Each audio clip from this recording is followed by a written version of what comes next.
everybody, and welcome back. It's Imoitinya. As always, I want to say thank you for your continuous support. I know I haven't produced a video in a while, but you're here and you're listening. That means you care about what I do, so thank you. We're going to jump right into it. Africans demanding that the artifacts stolen by the British people centuries ago be returned. Now, the question that we're going to be addressing today are just mainly two questions. And the first one is, how do these items first off get into the hands of the British people? And secondly, why are Africans demanding for these items now? Stay tuned, we'll be right back.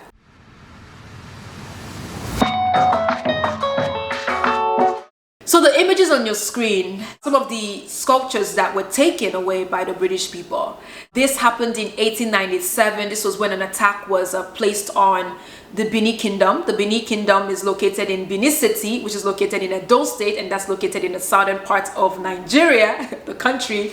And so the British people attacked the kingdom there. So if you're familiar with the Benin Empire, if you're familiar with the Ghana Empire, the Mali Empire, so the Benin Kingdom or the Benin Empire was just one of the many powerful empires back then. But when the British people attacked the kingdom, they took or they confiscated more than 4,000 royal treasures, because these things were used to decorate the palace. So they stole that and they shared it among themselves. They also burned down the palace and sent the Oba, which is known as the king, into exile. Now Africans, Nigerians are demanding that these items be given back to them. Now, again, I've traveled a tiny bit, and when I go to these different countries, I look at their museums and I would see some of our stuffs there, right? For example, you can find a sculpture in Metropolitan Museum in New York. You can find it in British Museum in England. You can also find some of these sculptures in Germany as well. The only place you can find this sculpture is where? You guessed right, in Edo. You can find it in Benin City. They don't have it there. So that's why Africans are demanding that these items be given to us. The West is known for taking things that doesn't belong to them, putting a bow on it, tying it all up pretty, and then selling it back to us. I've seen this thing too many times, and too many times I've seen it. I think finally Africans are catching up to that reality. We want our stuff back. Now, I begin with this video by asking you the question how it got to the hands of the British, which I've explained to you, right? The next question is, why are Africans demanding for this now? What do you think the answer is? They're demanding for it because it's their stuff. There's no article that supports that. It's just common sense. Like, this is ours, you guys stole it from us, and now we want it back. That's all that is. Now, as a Nigerian woman, I'm actually from Edo State, so you can tell that this is a much more personal, right, to me rather. I was curious to know, as I put together this video or to its contents, is where are these items going? So if France is returning its stuff to Senegal, Germany is returning its stuff to wherever they borrowed it from, where on earth, the ones that we would eventually get from the British, where would these items be stored? I am curious to know about that.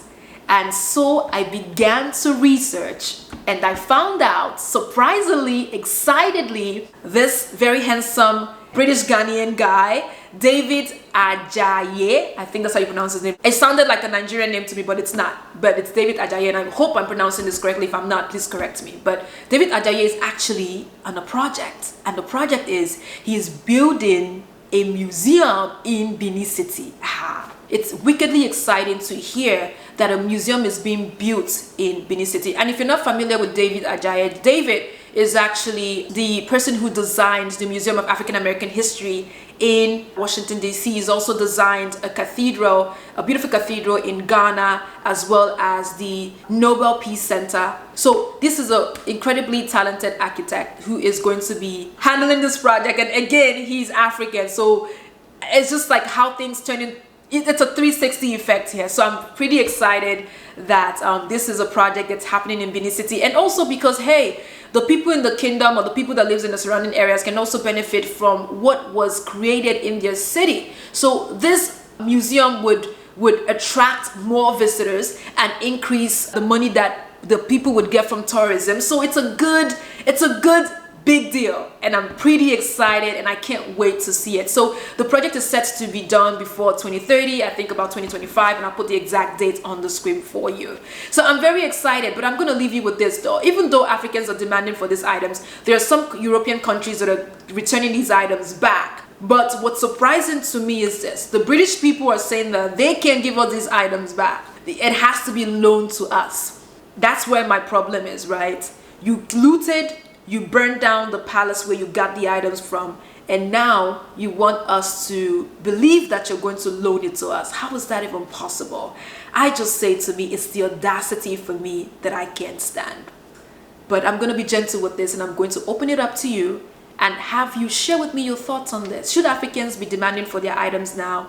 And should the British people be, should they be telling us they're loaning it to us? Is it their rights to tell us that we're going to be loaning these items to you? I don't know. I want to know what you know. So please, don't forget to comment below. Click on the notification bell to get an update from me whenever I upload any video. And also, stay safe, stay cool, stay humble, and I will see you next week, for real this time.